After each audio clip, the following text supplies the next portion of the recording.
Second equation of motion. क्या है second equation of motion? S is equals to V I T plus half A T square. ठीक है, यहाँ पर जो एस है वो डिस्टेंस है और वी आई जो है वो इनिशियल वेलोसिटी है, स्टार्टिंग वेलोसिटी, और time T stand for time और ए स्टैंड फॉर एक्सेलरेशन। तो इस चीज़ को हमने प्रूव करना है। तो लेट्स सपोज हम बात करते हैं, एक ग्राफ ड्रॉ करते हैं।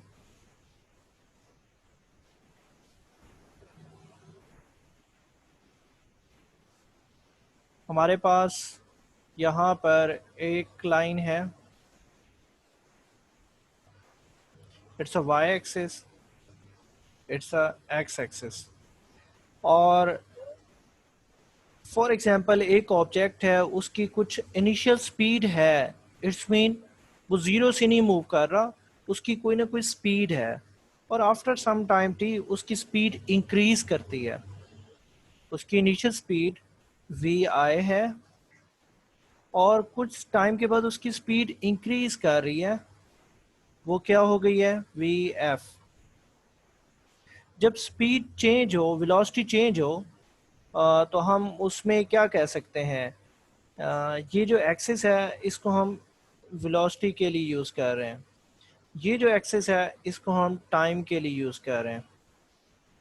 तो वेलोसिटी जब चेंज होती है तो क्या प्रोड्यूस होता है? एक्सेलरेशन। तो हमें इसका अगर ग्राफ फाइंड करना है तो हम यहाँ पर एक परपेंडिकुलर ड्रॉ करेंगे।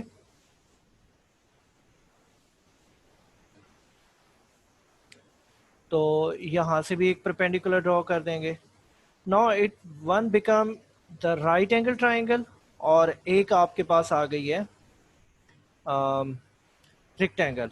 तो हम इसको नाम दे देते हैं ओ ए बी सी और टी।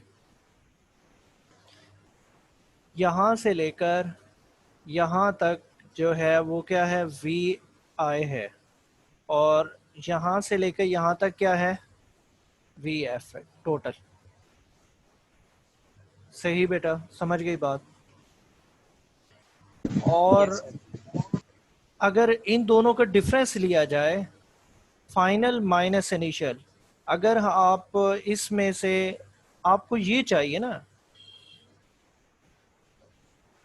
आपको बी और सी की वैल्यू चाहिए, तो बी और सी की वैल्यू आपके पास क्या होगी?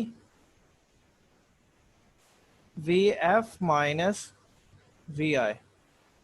कैसे पता चला?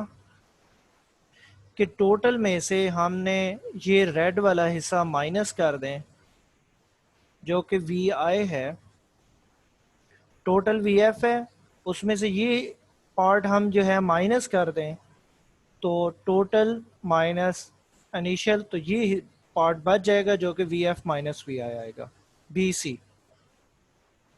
अब हम प्रूफ की तरफ जाते हैं। प्रूफ में मैं कहता हूँ total distance is equal to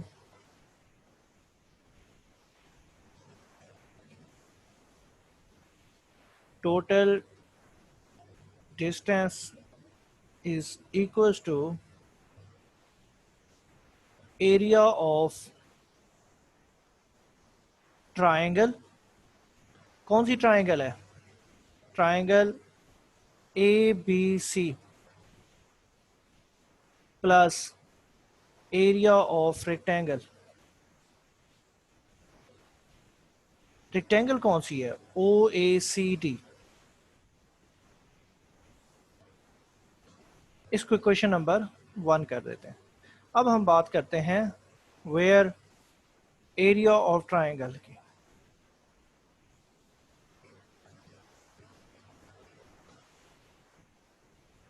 triangle में क्या होता है? हाफ बेस इंटू हाइट होता है, ये दो चीजें थी। बेस क्या है? ए सी, यहां से ये बेस है,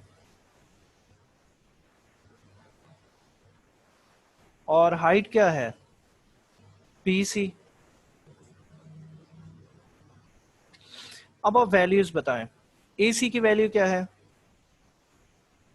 A C is equal to O D, यहाँ टाइम है तो ये भी टाइम होगा। A C is equal to O D, opposite sides in the rectangle are equal, तो टाइम की इक्वल होगा। बी सी किसकी इक्वल होगा? V F minus V I, और V F minus V I किसकी इक्वल होता है? ए टी की इक्वल होता है। ये बात मैं डायरेक्ट लिख रहा हूँ क्योंकि आपको पता है V F is equal to क्या होता है? V I plus A T. V I उधर चला जाए तो V F minus V I किसकी इक्वल रह गया? A T. हमें बी सी मैंने पहले बता दिया कि टोटल में से ये हिस्सा माइनस कर दो तो हमारे पास ये वाला पार्ट रह जाएगा। टोटल है वी एफ, उसमें से वी आई, क्योंकि ये साइड और ये साइड क्या होंगे? इक्वल। यहाँ वी आई है तो ये भी क्या होगा? वी आई होगा।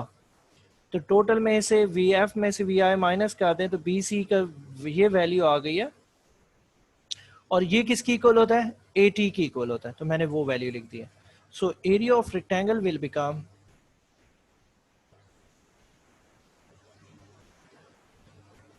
Half T into A T, जो कि क्या बन जाएगा? Half A T square. ये हम इसको कर लेते हैं फर्स्ट पार्ट। अब दूसरा पार्ट फाइंड करते हैं, एरिया ऑफ ट्राइंगल रेक्टेंगल। वो मैं यहाँ कर लेता हूँ ताकि डायग्राम भी सामने रहे, और फिर एंड पे हम पुट कर देंगे एरिया ऑफ रेक्टेंगल।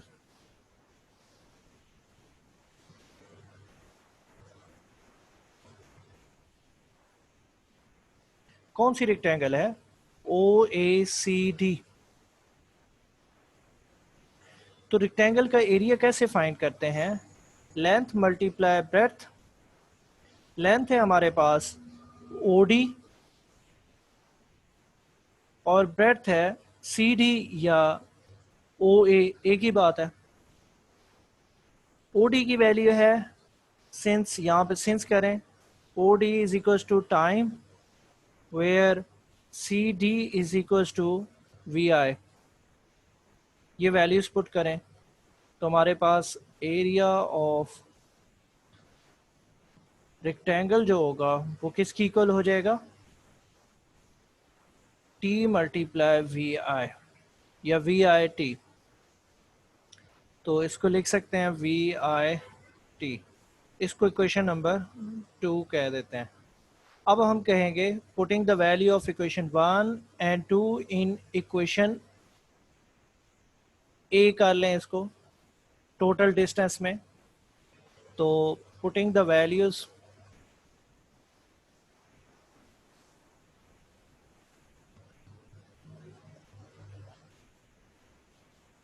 इसको हम ए कर लेते हैं।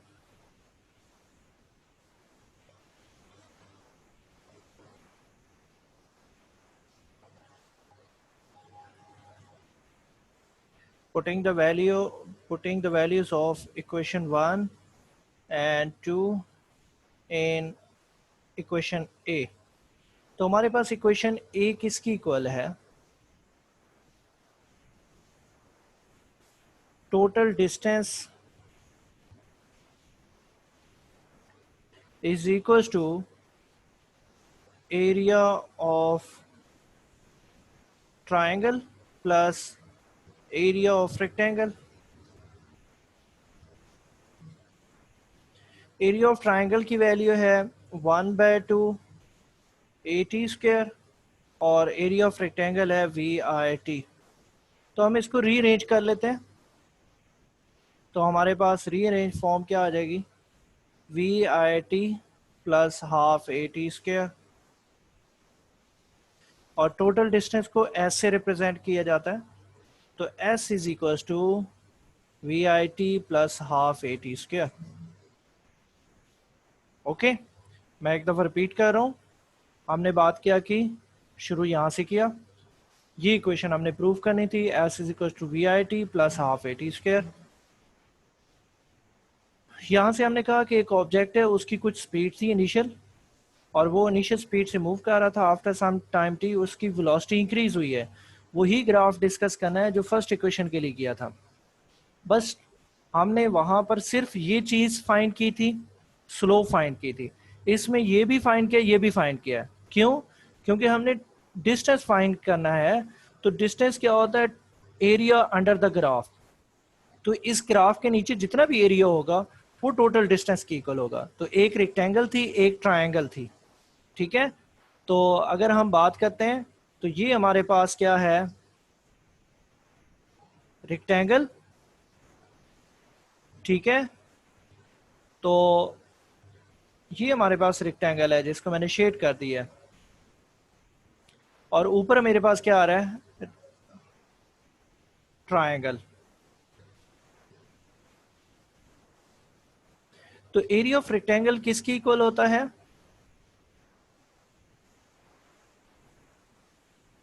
एरिया ऑफ रेक्टेंगल ट्रायंगल किसकी इक्वल होता है? मुझे बता दें। पहले एरिया ऑफ ट्रायंगल फाइंड किया, ट्रायंगल ऊपर वाली है A B C, base into height. Base क्या थी? ए सी, हाइट बी सी। ए सी की वैल्यू हमने कहा कि opposite side in the rectangle are equal. ये टाइम है तो ये भी टाइम होगा, तो डी की वैल्यू मैंने टी लिख दी। बी सी क्या है? बी सी बेसिकली है V F minus V I, final velocity minus initial velocity. तो V F minus V I किसकी इक्वल होता है? From first equation A T की इक्वल होता है, तो मैंने वो वैल्यू पुट कर दी। इसी तरह एरिया ऑफ रेक्टेंगल हमने फाइंड किया, लेंथ मल्टीप्लाई ब्रेथ। लेंथ है ओ डी, ब्रेथ है सी डी। ओ डी की वैल्यू टाइम है और सी डी की वैल्यू वी आई है, क्योंकि opposite sides in the rectangle are equal. अगर यहाँ वी आई है तो ये भी क्या होगा? वी आई होगा, वी आई टी। तो ये वैल्यूज बस फर्स्ट इक्वेशन में पुट कर दी, area of triangle plus area of rectangle की जगह। Okay, done. This was the first equation of motion. अब हम करने जा रहे हैं जी second equation of motion, third equation of motion. तो सेम सिमिलर ग्राफ है,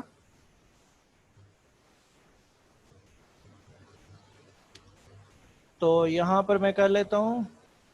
यहां पर an object is moving with initial speed और vi, और यहां से हम ग्राफ ड्रॉ कर लेते हैं।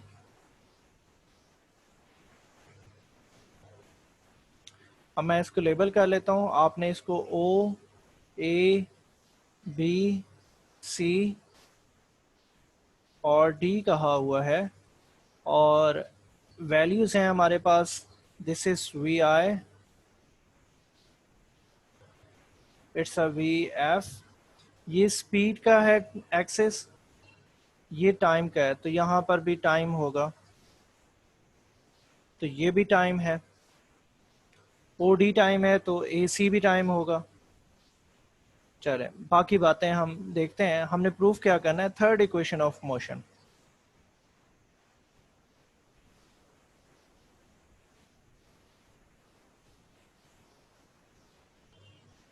थर्ड इक्वेशन क्या है? 2as is equal to V F square minus V I square, final velocity minus initial velocity. तो हम यहाँ लिखेंगे प्रूफ। सबसे पहले देखें area of trapezium.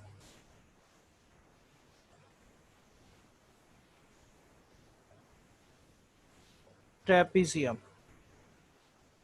Area of trapezium का फॉर्मूला क्या होता है? 1/2 sum of parallel sides multiply height. तो पैरेलल साइड्स कौन सी हैं? एक पैरेलल साइड है ये, जिनको मैं येलो से कर रहा हूं। तो सम ऑफ पैरेलल साइड्स, तो मैं लिखूंगा 1/2। पैरेलल साइड्स में एक है ओ ए प्लस, तो सर यस सर अब हम ये ट्राइंगल और इस रेक्टेंगल दोनों को मिला के ट्रेपीजियम बना के फिर इसका एरिया लेंगे। हाँ हाँ, ये बेसिकली ट्रेपीजियम भी है। अगर आप इसे रोटेट करें ना इस डायरेक्शन लाइन में, अगर निकाल दें रेक्टेंगल वाली तो वो ट्रेपीजियम हाँ है। ये वो तो खैर है, लाइन तो चलती रहती है। अगर मैं इसको रोटेट कर देता हूँ इस साइड पे, तो आप देखें ये इस तरह की डायग्राम बन जाएगी। ये एक्सेस इधर चला जाएगा जो ऊपर वाला है, और ये नीचे आ जाएगा जो मेन एक्सेस है, टाइम एक्सेस ऐसे आ जाएगा। ठीक है, अब देखें कि ये डायग्राम ऐसे रोटेट होगी तो कैसे बनेगी। यहाँ से आपने शुरू करना है ऐसे।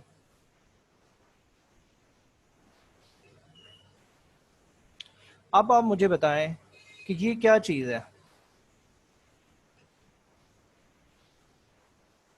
मैं बाकी रेस ये कर दूं। ये ट्रेपीजियम है ना, यस सर। मैंने इसको जस्ट रोटेट किया। ठीक है, उसकी वजह मैं बता देता हूँ कि रोटेट क्यों किया है। अब रोटेट वैसे तो हमने नहीं करना, हमने तो ये डायग्राम बनानी है। तो ये भी ट्रेपीजियम है, टू साइड्स पैरेलल हो और जो है क्या कहते हैं, तो फिर उसको हम ट्रेपीजियम कहते हैं। टू साइड्स अनइक्वल हो, अनपैरेलल हो, तो sum of parallel sides multiply height, वही डायग्राम है। लेकिन उसको क्योंकि हमने